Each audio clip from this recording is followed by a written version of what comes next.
This is the only advice you need with business success speaker, Matt Hyams. This week we're talking about why it's important for leaders to go into space. We're going to talk about Wi-Fi in the crotch, getting your employees from a mental institution, and how getting away from your family might be the best thing for everybody. All right, let's do this.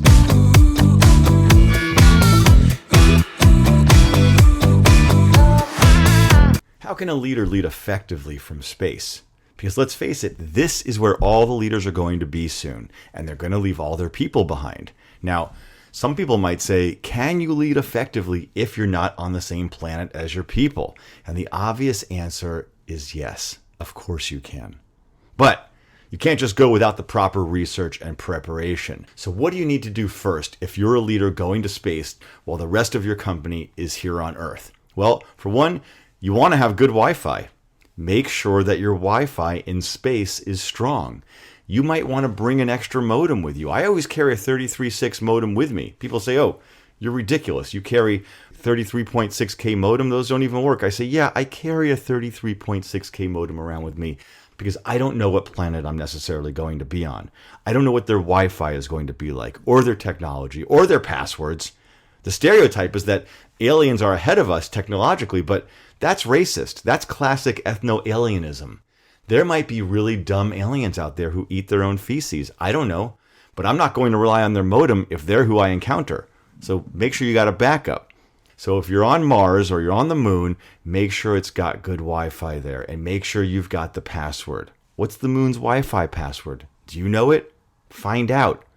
Find someone who's been there. Ask them if they know it. Make sure everyone else knows it. If you don't have good Wi-Fi in the moon or in space, you can't talk to anybody. That's bad for profit. Your business is going to fail. Now, some people might be like, we don't feel like we can connect with you because you're in a spaceship and we're on Earth. And you have to tell them, look, that's discrimination. That's space discrimination. And I won't tolerate it because I just put in new DEI efforts. Just the fact that I'm in a spaceship doesn't mean that you should look at me any differently. I'm just like you. I just happen to be in a spaceship floating outside of the Earth's atmosphere while you're on Earth in an apartment that you probably can't afford. Plus, people should want their leaders to be in space because this gives them objectivity. When you're in the thick of it, when you're in the woods, you can't see the forest for the trees. I'm talking about being here on Earth. But when you get into space, you could say, okay, now I have an overview. Now I understand what we're supposed to do, how we're supposed to go forward, because I'm in space and I can see the planet.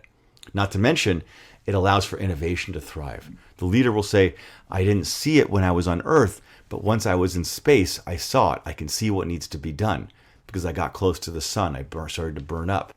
Plus, while you might run into some really dumb aliens, chances are you're more likely to run into really smart ones, and they're going to have ideas for your businesses. I've already been to space, and a lot of my hot innovation ideas were from other beings from other planets that I talked to who have their own businesses and their own markets.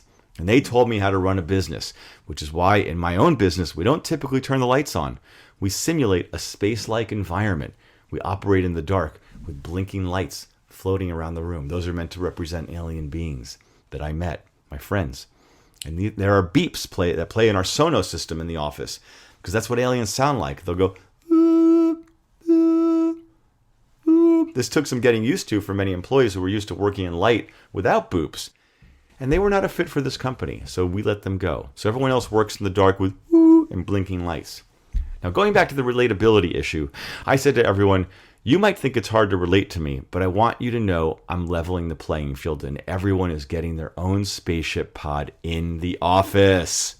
So everyone's going to have some sort of simulated spaceship.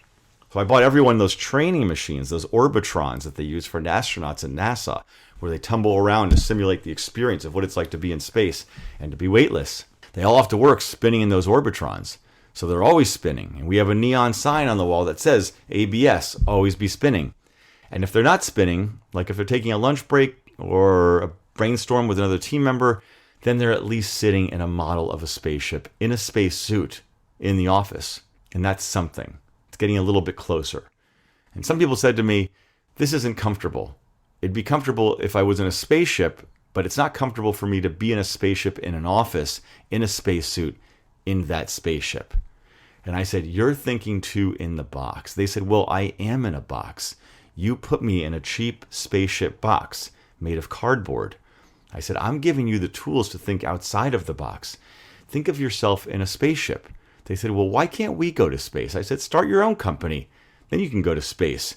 So everyone in my company is either working in an Orbitron, or if they're just taking a break, they're in a spacesuit in a spaceship cardboard cubicle box that's painted outside to look like a spaceship that I got from a kid's store. Because that breeds employee engagement, because now we all look the same. And I've always believed that when things look the same, that's when you get your good ideas. That's where the innovation lives, in homogeny. That breeds curiosity, and curiosity breeds agility. But some of your more stubborn employees might push back and say, why do you get to go to space and no one else? And I told them, I can't run the day-to-day business if I'm stuck in a chair. I need to get out there. I need to see what else is going on in that universe. That way I can come back and I say, okay, in order for us to gain more profit and more customers and to increase the business, we need more dark matter. And some employees have said to me, what does that mean? And I say, I don't know yet, but I trust that it will be revealed to me in time. Because that's what the probe that was given to me told me in my mind. They probed me anally, and I received answers in my mind. It also gives everyone a chance to self-lead while the leader's in space. So I said, yeah, I'm in space. But this now gives you an opportunity to self-lead and come up with your own ideas so that I'm not breathing down your neck. Because I used to literally breathe down their neck. It's not just an expression with me. I actually would get behind people and I would breathe on their neck because I wanted them to feel warmth and like they belong. They said, don't breathe on my neck. I said, I'm not micromanaging. I'm just breathing down your neck. They said, I know, and that's not appropriate. I don't want hot breath on my neck. So when I'm in space, I'm not breathing on their neck. I said, this gives you a chance to see what you come up with. Let the lunatics run the asylum. And they told me, we don't like that expression. I said, well, you may not like it, but I got a lot of you from an asylum. They said, we don't remember that. I said, I know, because you had electroshock therapy and it erased a lot of your memory. But I needed cheap labor. So I went to an insane asylum and I said, give me everyone that you're just done with, that you've just finished electroshock treatment for, and I'll take them off your hands and make good employees out of them. And the mental institution was more than happy to do it because you were all really difficult people, violent, and they didn't want to deal with you anymore. You were violent and crazy. And they said, why don't we know this? I said, because your memories were wiped out. You can't even remember that I just told you this. For the first year at the company, I had to keep you in a basement and teach you how to eat and read and walk and use a toilet and use a computer. But I was able to mold you into the perfect employee. And now I think of you as my children. They said, wait a second, we're insane? And I said, yeah, you're all insane. That's part of the reason why I went into space, because I feared for my own safety and I didn't want to be around you anymore. That you might revolt if your original memories returned. Some might say that's not good leadership, but I disagree. Because what's a leader if he's dead? And I also don't want to be on the planet anymore. Things aren't going well in my own home life. I needed to get away for a little bit. But I said, don't be sad about being insane. It's your insanity that creates innovation, because you have these great ideas that regular people don't have. And they said, well, we are regular people. And I said, well, I wouldn't really go that far. You're clinically insane, so there's that. But that's what I like about you. You know, the whole thing about COVID and our quarantine is that it really showed us we don't have to go into the office at all. We can work from anywhere.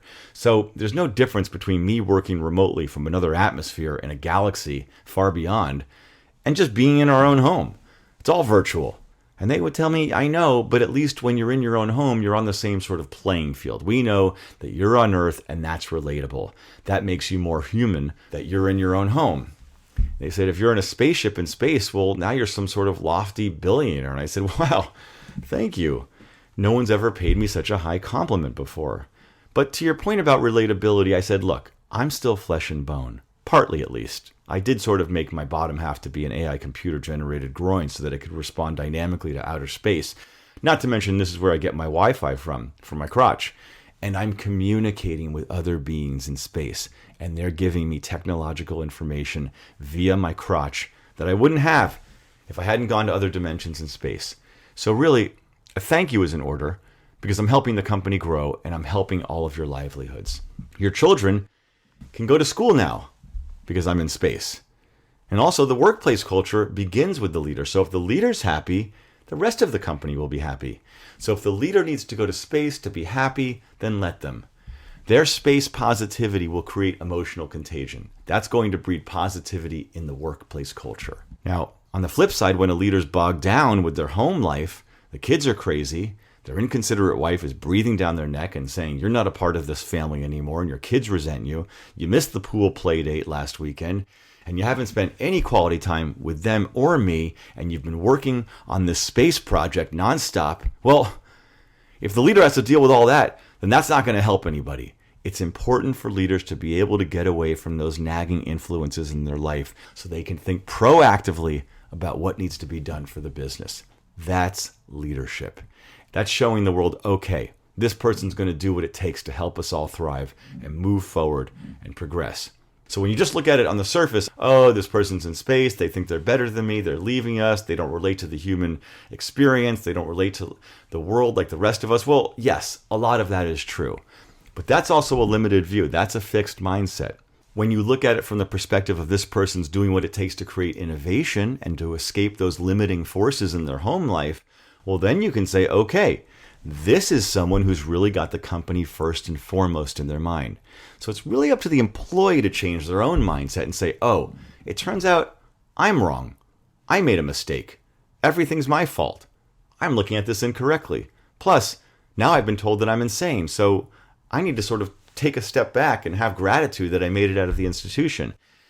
And I would say to my employees, you're welcome. So that's it for this week. Get into space if you're a leader. It's only going to help your bottom line. And I can't wait to see you next week. Take care.